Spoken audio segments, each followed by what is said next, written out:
अस्सलाम वालेकुम வரஹ்மத்துல்லாஹி வபரகாத்துஹு. ஹாய் ஃப்ரெண்ட்ஸ், இன்றைக்கி என்ன பார்க்க போகிறோம் அப்படின்னா குக்கும்பர் சாலட் பண்ண போகிறோம். ரொம்ப சிம்பிளாக ஈஸியாக வீட்டில் இருக்கிற இன்க்ரீடியன்ஸை வச்சு ரொம்ப அழகாக பண்ண போகிறோம். வாங்க இப்போ இன்க்ரீடியன்ஸ் பார்த்துடலாம்.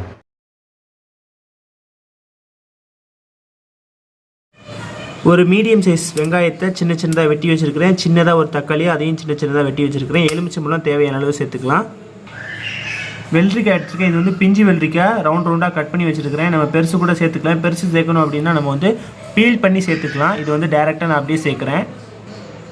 கொஞ்சோண்டு கேபேஜ் இந்த மாதிரி சின்ன சின்னதாக வெட்டி வச்சுருக்கிறேன். இன்னைக்கு கொஞ்சம் நீளமாக வச்சு அதே மாதிரி கேப்சிகமாக சின்ன சின்னதாக வெட்டி வச்சுருக்கிறேன். பாதி கேப்சிகம் எடுத்துருக்கேன். தேவையான அளவு பெப்பரும் உப்பும் எடுத்துருக்கிறேன். இப்போ செய்யலாம். நம்மளுடைய வெங்காயம் தக்காளி இது ரெண்டுத்தையும் சேர்த்துடலாம். இது வந்து எலுமிச்சம்பழத்தை வந்து நான் வந்து வெஜ்ஜஸாக கட் பண்ணி வச்சுருக்கிறேன். வெஜ்ஜஸ்னால் அதில் ஒரு பகுதி எடுத்து வச்சுருக்கிறேன். அதுதான் வெஜ்ஜஸ். இது வந்து அளவுக்காக நான் வெட்டி வச்சுருக்கிறேன். இதையும் சேர்த்துடலாம். அப்படியே எல்லாத்தையும் ஆட் பண்ணிக்கோங்க. இது வந்து கிட்டத்தட்ட ஒரு டேபிள் ஸ்பூன், அதுக்கு கம்மியாக தான் வரும். அது கம்மியாக தான் வரும். டீஸ்பூன் அளவு இருக்கும், ஒரு 1.5 டீஸ்பூன் அளவு இருக்கும். அப்புறம் நம்மளுடைய கேப்சிகமும் கேபேஜ், அதுக்கப்புறம் நம்ம வச்சுருக்குறோம்ல குக்கும்பர், அதையும் சேர்த்துடலாம். சேர்த்துட்டு ஒரு ஸ்பூனை வச்சு நல்லா ஃபுல்லாக கிளறி விட்டுக்கோங்க, கீழேருந்து மேலே வரைக்கும். சூப்பராக இருக்கும். கண்டிப்பாக இந்த ரெசிபி நீங்களும் வீட்டில் ட்ரை பண்ணுங்கள். நல்லா லெமன் எல்லா பக்கமும் படுற மாதிரி ஒரு ஸ்பூனை வச்சு நல்லா கிண்டுங்க. இந்த சேலட் வந்து நம்ம கொஞ்சம் உடம்பு வந்து நம்ம வெயிட் இருக்கிறோம் அப்படின்னா வெயிட் லாஸ் ஆகக்கூடிய ஒரு சேலடு. இந்த சேலட் நம்ம காலையில் வேறு வீட்டில் சாப்பிட்டோம் இல்லை ஈவினிங் ஸ்நாக்ஸாக சாப்பிட்டோன்னா நல்லாயிருக்கும், புத்துணர்ச்சியாக இருக்கும் சாப்பிடும் போது. தேவையான அளவு உப்பு எடுத்து வச்சுருக்கேன். தேவையான அளவு உப்பு, பெப்பர் வந்து தேவையான அளவு சேர்த்துக்கிறேன். பார்த்துட்டு பின்னாடி சேர்த்துக்கலாம். இதை வச்சு நல்லா மிக்ஸ் பண்ணிக்கோங்க. உப்பு எல்லா பக்கமும் படுற மாதிரி நல்லா மிக்ஸ் பண்ணி இந்த சேலட் கிட்டத்தட்ட 5 மினிட்ஸில் நம்ம ரெடி பண்ணிடலாம். ரொம்ப சூப்பரான ஒரு சேலடு.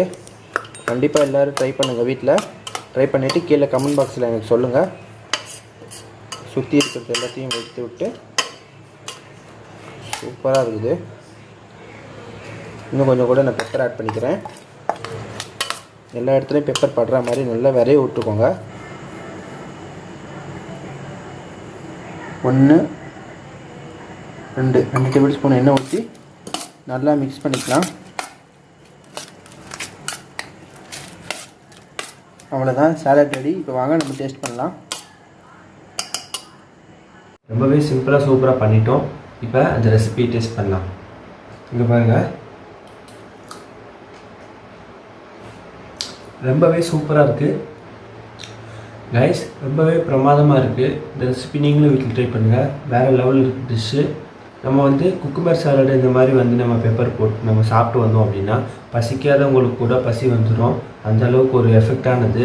அதே மாதிரி வெயிட் லாஸ் ஆகக்கூடிய நினைக்கிறவங்க வந்து இந்த ரெசிபியை கண்டிப்பாக வீட்டில் ட்ரை பண்ணலாம். 2 நாளைக்கு ஒரு தடவை, வாரத்துக்கு 2 தடவை அந்த மாதிரி ட்ரை பண்ணலாம். கண்டிப்பாக இந்த ரெசிபி நீங்கள் வீட்டில் ட்ரை பண்ணுங்கள். இந்த ரெசிபி பிடிச்சிருந்தா ஒரு லைக் பண்ணுங்கள், உங்கள் ஃப்ரெண்டுக்கு ஷேர் பண்ணுங்கள், கீழே கமெண்ட் பண்ணுங்கள் உங்கள் ரெசிபிஸ் எப்படி வந்து பார்ப்போம். அண்ட் மறக்காமல் சப்ஸ்கிரைப் பண்ணுங்கள். பாய். அடுத்த ஒரு வீடியோவில் சந்திப்போம். அஸ்ஸலாமு அலைக்கும்.